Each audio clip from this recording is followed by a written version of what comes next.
بسم الله الرحمن الرحيم. الحمد لله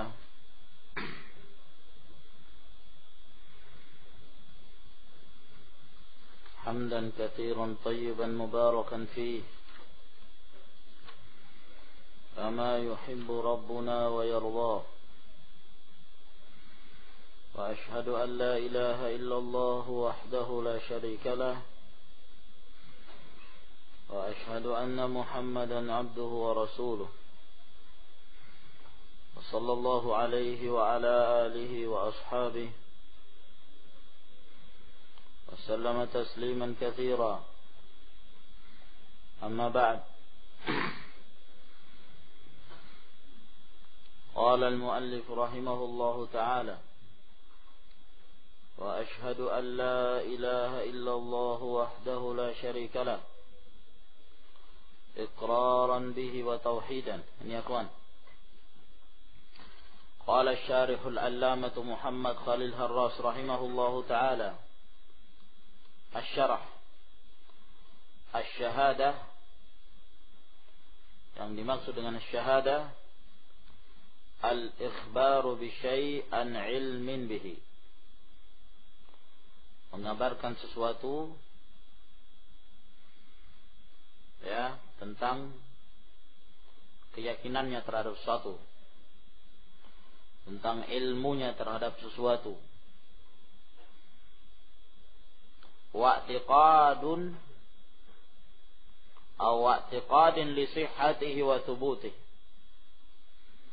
dan mengabarkan suatu tentang keyakinan ya yang ditetapkan dan dibenarkannya. Wala tu'tabaru syahadatu illa idza kanat mashubatan bil iqrar wal id'an, dan tidaklah teranggap persaksian seseorang kecuali apabila disertai dengan ikrar, pernyataan ya, dengan lisan, wal id'an, dan tunduan ya, menyetujui, mentakdir, menyatakan. Wa wata'al qalbu 'alaiha lisana, dan hati itu disertai pula dengan lisan. Maka tidak cukup dengan hanya pernyataan semata, persaksian dengan lisan tapi tanpa dengan hati. Keduanya tidak bisa dipisahkan. Saat seorang meyakini tanpa mengucapkan pun tidak cukup. Sebab Fir'aun, mereka meyakini, dan para pengikutnya. Wajahadu biha wastaiqadatha anfusuhum, mereka mengingkari dan diyakini oleh diri mereka. Keyakinan yang ada pada diri mereka tidak mencukupi apabila tidak dinyatakan dengan lisan. Nah, maka keduanya, al-qalbu wal lisan, la budda an yattafiqa. Fa inna Allah qad kadzdzaba al-munafiqina fi qaulihim, karena sesungguhnya Allah Subhanahu wa taala telah mendustakan orang-orang munafik ya dengan perkataan mereka, nashhadu innaka la rasulullah wallahu ya'lamu innaka la rasuluh wallahu yashhadu innal munafiqina lakadzibun. Dusta. Padahal mereka mengikrarkan dengan lisan, ma'annahum qalu bi alsinatihim, padahal mereka itu telah mengucapkan dengan lisan-lisan mereka. Maka asy-syahadah ya rukunnya 3. Al-qalb wal lisan wal jawarih. Hati, lisan, dan amalan. Tidak bisa dilepaskan antara 3 perkara ini. Seorang yang meyakini tanpa mengucapkan tidak cukup. Seorang yang meyakini dengan hati dan mengucapkan dengan lisan tapi tanpa dipraktekkan dengan amalan, ya, maka demikian pula tidak cukup. Nah,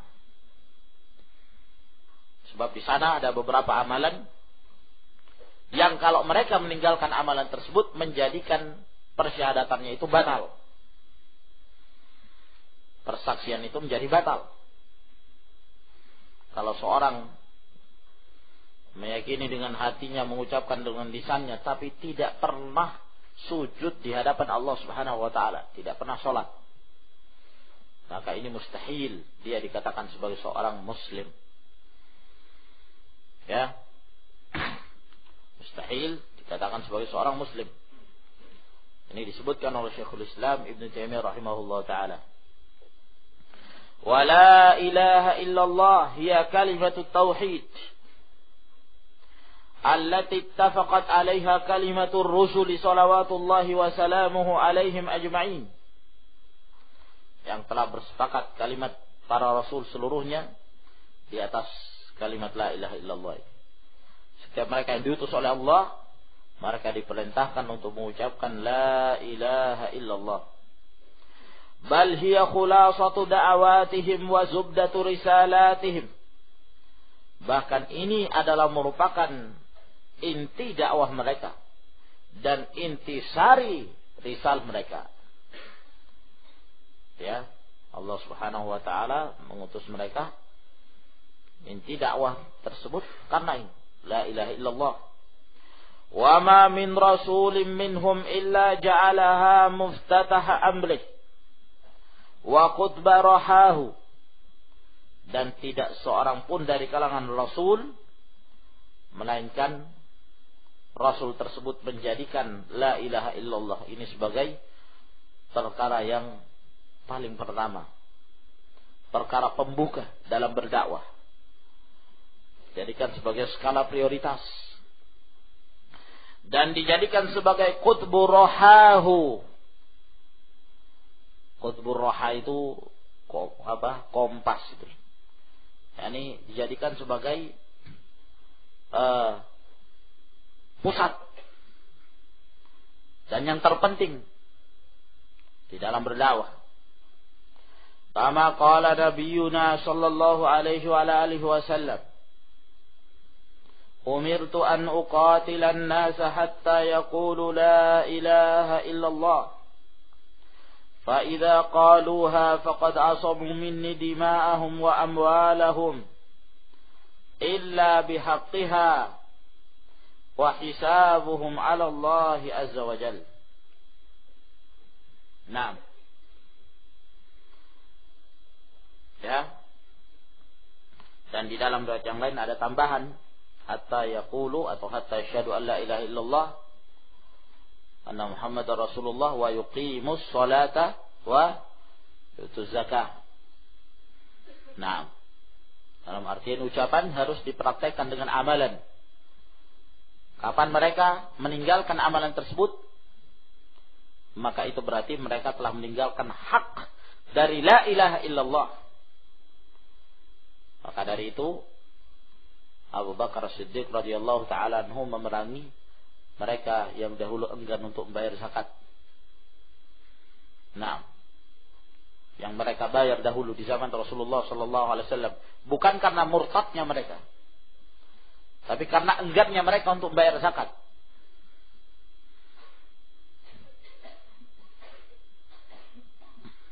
Ya, karena pembayaran zakat tersebut merupakan konsekuensi dari la ilaha illallah. Wa dalalatu hadhihi al-kalimah ala at-tauhid bi'tibar ihtimaliha ala an-nafi wal itsbat al-muqtadi lil hasr. Dan penunjukan kalimat la ilaha illallah ini ya di atas tauhid ditinjau dari kandungan dari kalimat la ilaha illallah itu yang mengandung nafi dan itsbat, meniadakan dan menetapkan. Tidak hanya sekedar menetapkan, tapi ada peniadaan dulu. Nah, kalau sesuatu yang ditiadakan dan ditetapkan, maka ini al-muqtadi lil hasr, memberikan konsekuensi pembatasan, pengecualian. Nah, Wa huwa ablagu minal itsbatil mujarrad, dan ini lebih mencapai tujuan daripada hanya sekedar menetapkan tanpa ada penafian. Ya. Kalau hanya sekedar menafikan kemudian tidak ada penetapan, kalau hanya sekedar penetapan kemudian tidak ada penafian, tidak cukup dan tidak menunjukkan tauhid. Ya. Kalau misalnya di dalam sebuah kelas saya menyatakan bahwa Muhammad talibun fil fasl atau fi hadzal fasl. Muhammad itu murid di kelas ini. Apakah hanya Muhammad saja yang murid? Hah? Belum tentu. Ya kan? Ada kemungkinan dia saja yang menjadi murid. Ada kemungkinan ada yang lain. Tapi kalau misalnya dia nyatakan tidak ada seorang pun murid laki-laki di kelas itu kecuali Muhammad, maka ditiadakan dulu, tidak ada di kelas itu murid laki-laki. Itu kan peniadaan. Kecuali, kecualinya apa? Isbat, menetapkan Muhammad. Nah, kecuali Muhammad.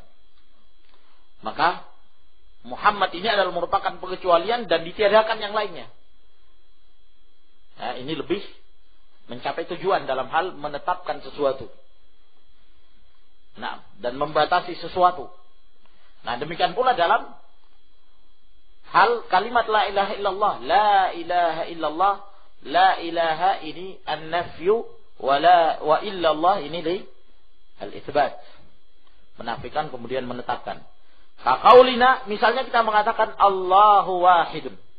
Allah itu esa. Allah itu satu. Misalnya. Nah. Ataukah kita mengatakan Allahu ma'budun. Allah itu yang disembah. Ataukah yang berhak untuk disembah. Apakah itu menunjukkan pembatasan? Belum tentu. Ya kan? Mungkin di sana ada sesembahan-sesembahan yang lain. Tapi kalau kita menyatakan la ilaha illallahu, tidak ada yang disembah. Tidak ada yang disembah. Ini dinafikan. Kemudian ditetapkan kecuali Allah. Hanya itulah yang berhak untuk disembah. Fahiya tadullu bisadriha ala nafyil ilahiyati. Maka kalimat la ilaha illallah ini menunjukkan dengan sadruha, yakni sadrul kalimah. Jadi kalimat la ilaha illallah itu ya dipenggal jadi dua begitu. Yang pertama itu namanya sadrul kalimah. La ilaha itu namanya sadrul kalimah. Sedangkan illallah itu namanya ajzul kalimah. Gitu. Jadi paham ya? Jadi kalau la ilaha namanya sadrul kalimah. Awal dari kalimat. Sedangkan illallah itu ajzul kalimah. Bagian dari kalimat tersebut yang terletak di bagian akhir setelah sadr. Nah, kalau dalam syair misalnya itu ada yang sadr, ada yang ajz, ya kan? Paham ya, ikhwan? Alhamdulillahil aliyil arfaqi wa jami'al asya'ul mufarriq misalnya. Alhamdulillahil aliyil arfaqi ini apa? Sadr. Wa jami'al asya'ul mufarriq ini ajz. Nah, maka ini menunjukkan dengan sadru hadhil kalimah ala nafyil ilahiyati amma siwallahi ta'ala. Meniadakan ilah sesembahan dari selain Allah Subhanahu wa ta'ala. Wa tadullu bi ajziha, sedangkan ajznya dari kata tersebut menunjukkan ala itsbatil ilahiyati lahu wahdahu. Menunjukkan ditetapkannya ilah itu hanya Allah Subhanahu wa ta'ala semata. Wala budda fiha min idmari khabarin taqdiruh. Dan haruslah pada kalimat la ilaha illallah itu ada khabar yang disembunyikan. Ya. Takdirnya la ma'buda bihaqqin mawjudun. Ya. La ma'buda bihaqqin mawjudun illa Allah. Jadi asalnya kan la ilaha illallah. Nah, ilah kita sudah bahas dahulu berasal dari lafaz alaha ya'lahu, yang artinya apa? Abada ya'budu. Sedangkan ilah itu terkadang bermakna wazan fi'al, terkadang bermakna maf'ul. Maka ilah maknanya adalah ma'luh, yang artinya adalah ma'bud. Berarti la ma'buda illallah. Nah, sekarang tinggal tambahan bihaq ini dari mana? Allah Subhanahu wa taala berfirman, "Dzalika bi anna Allah huwal haqq wa anna ma yad'una min dunihi huwal batil." Yang demikian itu karena Allah Subhanahu wa taala lah yang berhak untuk disembah. Maka di sana harus ada kabar yang tersembunyi yang menunjukkan sembahan yang berhak untuk disembah. Kalau kita hanya menyatakan la ma'buda illallah, tidak ada yang disembah kecuali Allah, bertentangan dengan kenyataan, ya kan? Nah, dan sangat berbahaya makna seperti itu. Tidak ada Tuhan kecuali Allah. Apa betul? Bertentangan dengan kenyataan. Kalau kita memahami tidak ada Tuhan kecuali Allah, berarti apa? Bertentangan dengan kenyataan yang ada. Ternyata di sana ada Tuhan-Tuhan yang lain. Di sana ada yang menyembah patung. Di sana ada yang menyembah kuburan. Bahkan Allah Subhanahu wa taala sendiri menetapkan bahwa orang-orang musyrikin menjadikan ilah-ilah selain dari Allah Subhanahu wa taala. Dan juga punya kelaziman yang sangat berbahaya dari lafaz tersebut. Tidak ada Tuhan kecuali Allah. Tidak ada sesembahan kecuali Allah. Bisa difahami lain dan sangat berbahaya. Yaitu apa? Tidak ada yang disembah oleh siapapun dari kalangan manusia ini, melainkan yang disembah itu adalah Allah. Berarti kalau seorang menyembah patung, berarti patung itu Allah. Kalau seorang menyembah kuburan, kuburan itu Allah. Seorang menyembah yang lainnya, maka apa yang mereka sembah, matahari, bulan dan seterusnya, itu adalah Allah. Dan ini kelaziman yang batil. Maka tidak benar.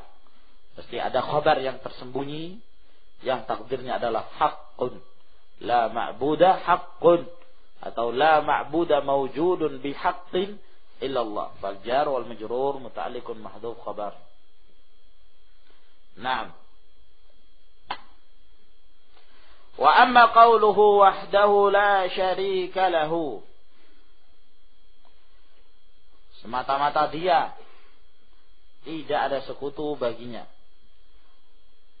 Fahuwa ta'kidun lima dallat alaihi kalimatut tauhid. Maka ini semakin menekankan ya kalimat tauhid tersebut.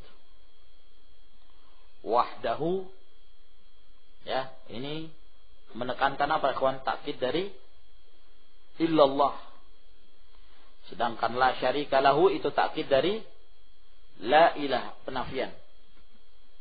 Wa qauluhu, dan perkataan beliau iqraran bihi, kita menyatakan itu. Masdarun muakkidun li ma'nal fi'li. Ini merupakan masdar ya yang menekankan makna dari fi'il asyhadu. Asyhadu an la ilaha illallah. Iqraran.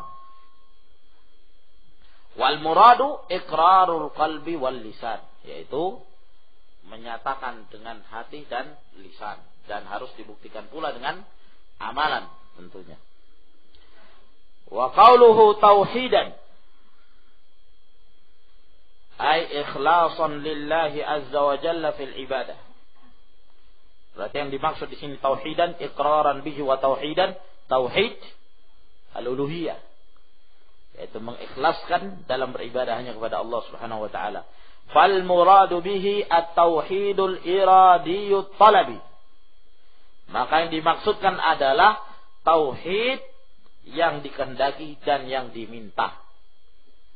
Sebab sebagian dari kalangan para ulama, mereka ada yang membagi tauhid itu menjadi dua saja. Ada yang namanya tauhid al-ma'rifah wal itsbat. Nah, tauhid al-ma'rifah wal itsbat ini terbagi menjadi dua. Nah, itulah tauhid ar-rububiyah dan tauhid al-asma' wa sifat. Cuman mereka gabung jadi satu dan dinamakan tauhid al-ma'rifah wal itsbat. Dan tauhid jenis yang kedua yaitu tauhid al-iradi at-talabi. Tauhid yang dikehendaki dan yang diminta. Dan yang dimaksud adalah tauhid al-uluhiyah. Jadi fahamin ya ikhwan. Jadi tidak bertentangan ketika mereka membagi tauhid menjadi dua. Karena pada salah satu bagian tersebut itu sudah terkandung dua macam tauhid. Tauhid rububiyah dan tauhid al-asma wa sifat. Nah, dengan para ulama yang membagi tauhid itu menjadi tiga. Ya, maka yang dimaksud di sini dengan tauhid adalah at-tauhidul iradiyut talabiyul mabni. Tauhid yang dikehendaki dan yang dituntut, yang dibangun ala tauhidil ma'rifati wal itsbat. Yang dibangun di atas tauhid al-ma'rifah wal itsbat. Ya, yang zahir yang dimaksud di sini oleh beliau ingin mengilzam orang-orang musyrikin. Karena kita ketahui bahwa mereka itu menyatakan tauhid ar-rububiyah, ya kan? Mereka membenarkan bahwa tidak ada pencipta kecuali Allah, tidak ada pemberi rezeki kecuali Allah. Ya, tidak ada yang memberikan manfaat dan mudarat kepada manusia ini kecuali Allah. Itu mereka yakini. Mereka meyakini itu. Nah, kalau mereka meyakini yang demikian ini, yang mengharuskan mereka dan mengilzam mereka untuk meyakini tauhid ibadah, tauhid al-uluhiyah. Nah, makanya beliau mengatakan yang dimaksud adalah tauhid al-uluhiyah, yaitu al-iradi talabi, yang dibangun di atas tauhid rububiyah. Ya, sebab tauhid rububiyah tersebut mengantarkan seorang kepada tauhid al-uluhiyah. Itu pasti. Ya, tidaklah mereka menghindarkan diri dan mengingkari tauhidul uluhiyah disebabkan karena mukabarah, kesombongan mereka, kecongkakan mereka dan enggannya mereka untuk beribadah hanya kepada Allah Subhanahu wa taala. Kemudian berkata Syekhul Islam Taimiyah rahimahullah, wa ashhadu anna Muhammadan abduhu wa rasuluhu sallallahu alaihi wa ala alihi wa sahbihi wa sallama tasliman mazida. Qala al-allamah Muhammad Khalil Harras rahimahullahu taala, asy-syarh wa ja'ala asy-syahadati lirrasul sallallahu alaihi wasallam, dan beliau menjadikan persaksian terhadap kerasulan sallallahu alaihi wasallam birrisalati wal ubudiyah, bahwa beliau seorang rasul dan seorang hamba, maqrunatan bisyahadati lillah, itu bergandengan dengan persaksian terhadap Allah bitauhid, dengan tauhid. Lil isyarah, untuk memberikan isyarah ila annahu la budda min kullin minhuma, bahwa harus menyatakan setiap dari keduanya. Tidak cukup hanya dengan salah satunya. Fala tughni ihdahuma 'anil ukhra, maka tidak cukup salah satu dari keduanya tersebut lalu kemudian ditinggalkan yang lain. Tidak cukup. Oleh karena itu kafirlah Musailamah yang mengaku sebagai nabi, ya kan? Padahal dia juga mengucapkan la ilaha illallah. Kenapa dia kafir? Karena mengingkari nabiyan Rasulullah sallallahu alaihi wasallam, beliau sebagai seorang nabi wa khatamun nabiyyin wal mursalin. Diingkari oleh Musailamah. Ya. Maka tidak cukup yang demikian, ya kawan.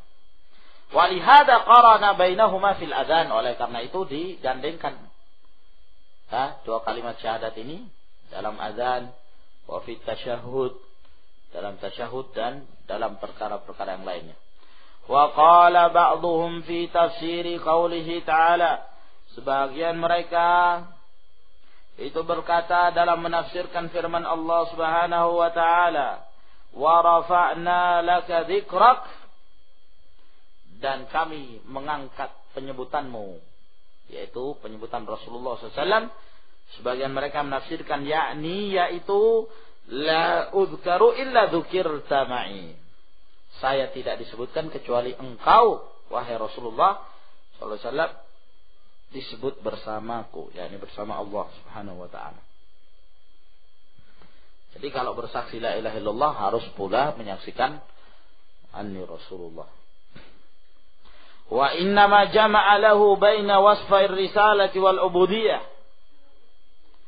Dan di sini Syekhul Islam Ibnu Taimiyah rahimahullah menggabungkan antara dua sifat yang ada pada Rasulullah, beliau sebagai seorang rasul dan sebagai seorang hamba. Karena beliau menyatakan wa asyhadu anna Muhammadan abduhu wa rasuluhu. Digandengkan antara sifat ubudiyah dan sifatul risalah. Li'annahuma a'la ma yusafu bihil abdu, karena kedua sifat ini merupakan sifat yang paling tinggi yang seorang hamba diberikan sifat dengannya. Sifat sebagai seorang rasul membedakan dari seluruh manusia yang lainnya, dan disifatkan sebagai seorang hamba yang menunjukkan ketinggian ibadahnya Rasulullah sallallahu alaihi wasallam.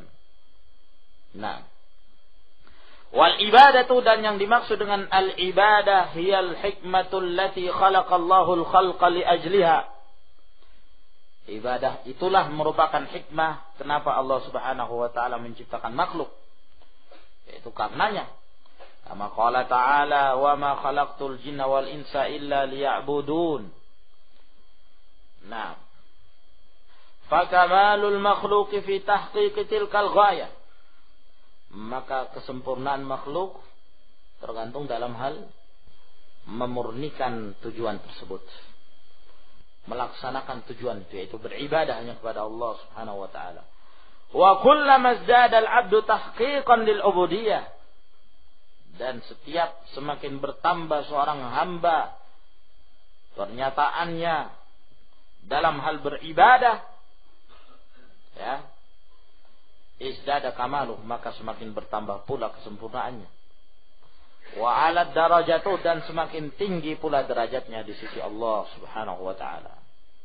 Tergantung dari ibadah. Inna akramakum 'indallahi atqakum. Naam.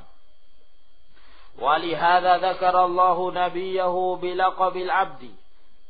Oleh karena itu Allah menyebutkan nabinya dengan gelar seorang hamba fi asma ahwalihi wa asyrafi maqamatih, dalam keadaannya yang paling mulia, yang paling tinggi, dan kedudukan yang paling agung dan mulia.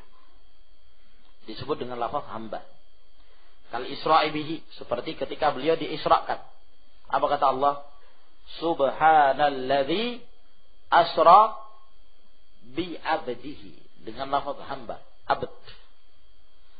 Ya, disebutkan ketika beliau mengalami pengalaman yang luar biasa, al-Isra wal Mi'raj, dan mendapatkan tugas yang agung di tempat yang paling agung di atas langit. Wa qiyamihi bid-da'wati ila Allah, dan ketika beliau bangkit untuk berdakwah kepada Allah Subhanahu wa taala, berdakwah ke jalan Allah, juga Allah menyebutkan dengan lafaz hamba, iya kan? Apa dalilnya? Fa auha ila abdihi ma auha. Nah, wal iha ilaih, nah ini wahyu, yaitu dalam surah An-Najm. Fa auha ilaihi ila abdihi ma auha, ketika Allah Subhanahu wa taala mewahyukan kepada hambanya. Wa tahaddi billadzi unzila alaihi, dan menantang, ya, kepada orang-orang musyrikin, pada orang-orang yang mengingkari Al-Quran. Nah, untuk mendatangkan seperti apa yang diturunkan kepada Rasulnya sallallahu alaihi wasallam. Dalilnya mana, ikhwan? Fa in kuntum fi raibin mimma anzalna ala abdina. Sebutkan hamba di situ.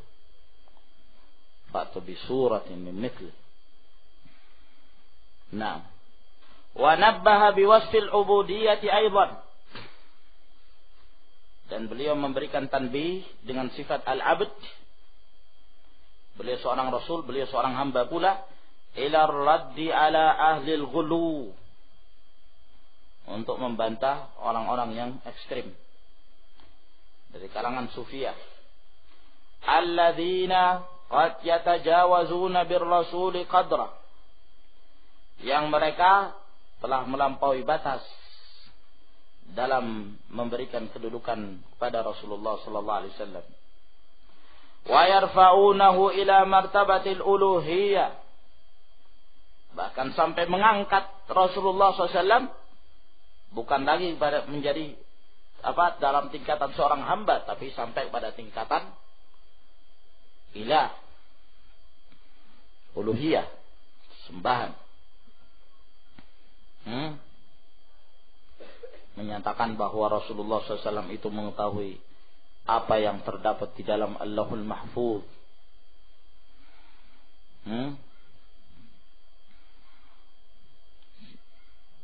Dan menyatakan bahwa Rasulullah SAW mengetahui takdir, mengetahui ilmu ghaib, mengetahui apa yang terjadi. Dan ini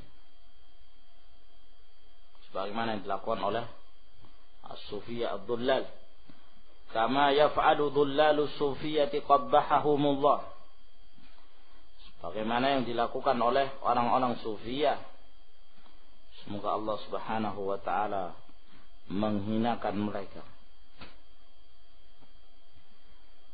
Nah, wa qad sahha anhu sallallahu alaihi wasallam annahu qala. Dan telah sahih bahwa Rasulullah sallallahu alaihi wasallam bersabda, la tutruni. Al-itra itu al-mujawazatu fil madh. Melampaui batas dalam hal memberikan pujian. Jangan kalian terlalu memujiku. Kama atratin Nasara ibn Maryam, sebagaimana orang-orang Nasara terlalu mengangkat-ngangkat pujian kepada Ibnu Maryam. Wa innama ana abdun faqulu abdullahi wa rasuluh. Aku hanya seorang hamba. Nah, karena hambanya Rasulullah sallallahu alaihi wasallam, jangan kalian mengangkat dan memberikan pujian Rasulullah di atas tingkatan beliau sebagai seorang hamba. Maka cukup kalian menyatakan abdullahi wa rasuluh. والمقصود أن هذه الشهادة تتضمن اعتراف العبد بكمال عبوديته صلى الله عليه وسلم لربه. Dan yang dimaksudkan bahwa persaksian ini mengandung pernyataan seorang hamba tentang kesempurnaan penghambaan Rasulullah sallallahu alaihi wasallam kepada Rabbnya.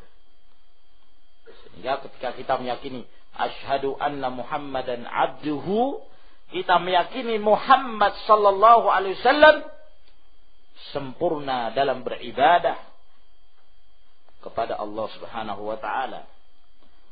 Wa kamali risalatih, dan sempurna pula beliau sebagai utusan Allah dalam menyampaikan risalah kepada umat. Wa annahu faqa jami'al bashar fi kulli khaslatin kamaluhu. Ya. Dan sesungguhnya kesempurnaannya Rasulullah SAW itu mengalahkan seluruh manusia dalam setiap perkara. Nah, beliau yang termulia, yang terbaik dari seluruh makhluk. Oleh karenanya beliau disifatkan sebagai Sayyidu walad ibni Adam, Ya, pemimpinnya manusia. Wala tatimmu hadhihi syahadatu hatta yusaddiqahu al-'abdu fi kulli ma akhbara bih. Tidak sempurna persaksian seseorang terhadap Rasulullah sallallahu alaihi wasallam sampai seorang hamba itu membenarkan setiap apa yang beliau khabarkan.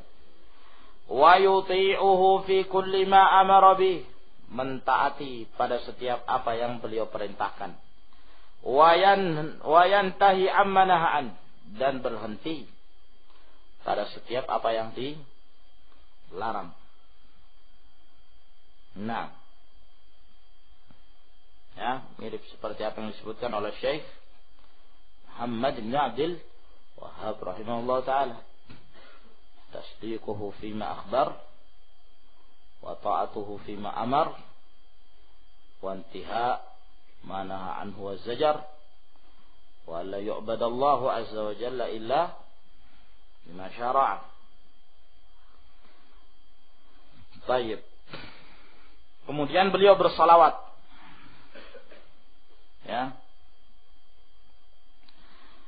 Maka di sini beliau menjelaskan makna dari salawat tersebut. As-salatu fil lughah ad-du'a.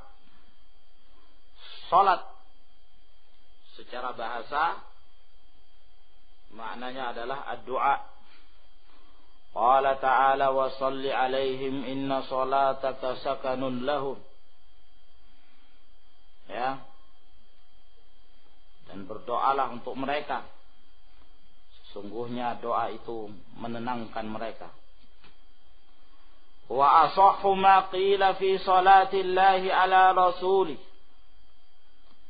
Dan yang paling sahih yang dijelaskan tentang permasalahan bersolawatnya Allah itu kepada Rasulnya, yaitu apa makna Allah itu bersolat pada Rasulnya. Innallaha wa malaikatahu yusalluna 'alan nabi. Ketika Allah bersolawat itu maknanya apa? Wa ma dzakarahu al-Bukhari fi sahihi, adalah yang disebutkan oleh Imam al-Bukhari rahimahullah di dalam sahihnya. Ya. Yani secara ta'liq. Secara ta'liq. Jadi riwayat itu mu'allaqah. An Abil Aliyah, dari Abul Aliyah, seorang tabi'i, Rufai' bin Mihran. Abul Aliyah Ar-Riyahi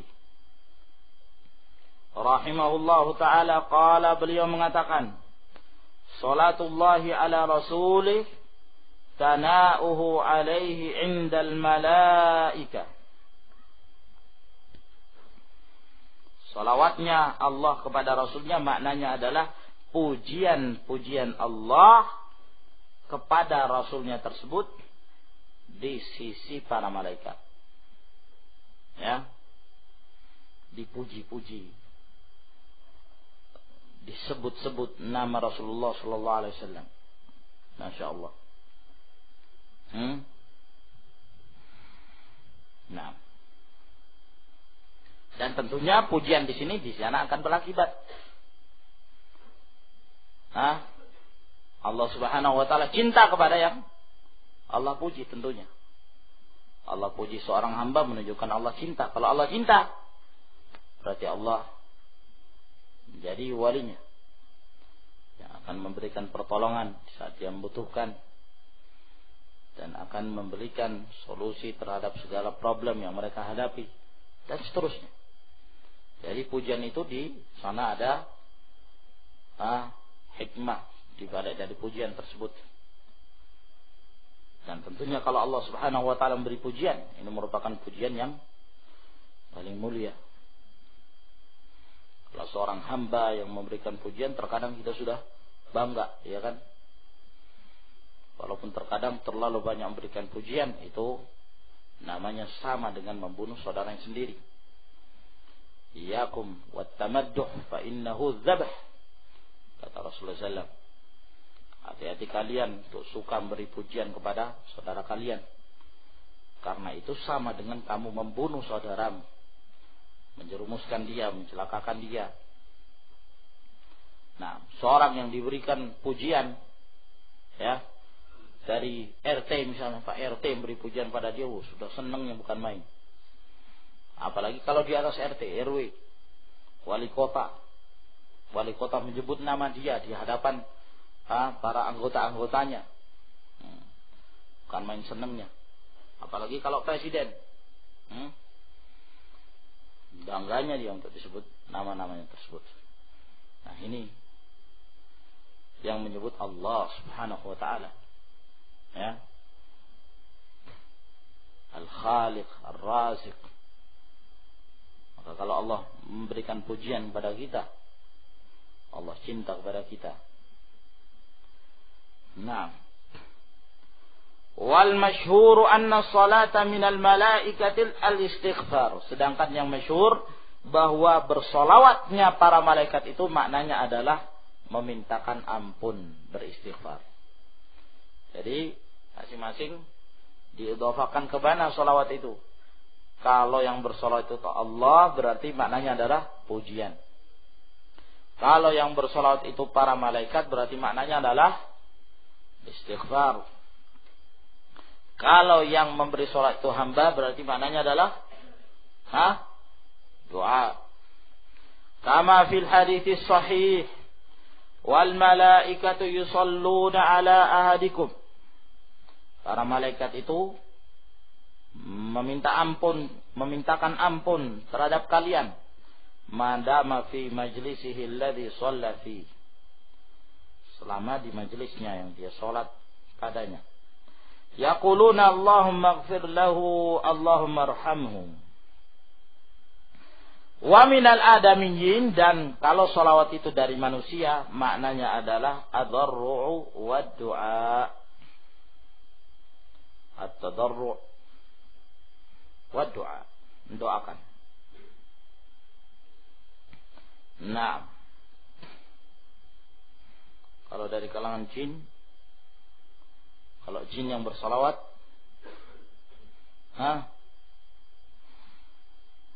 al-jin mithl al-ins fi at-taklif, al-muradu aidan ad-du'a. Wallahu a'lam bis-shawab.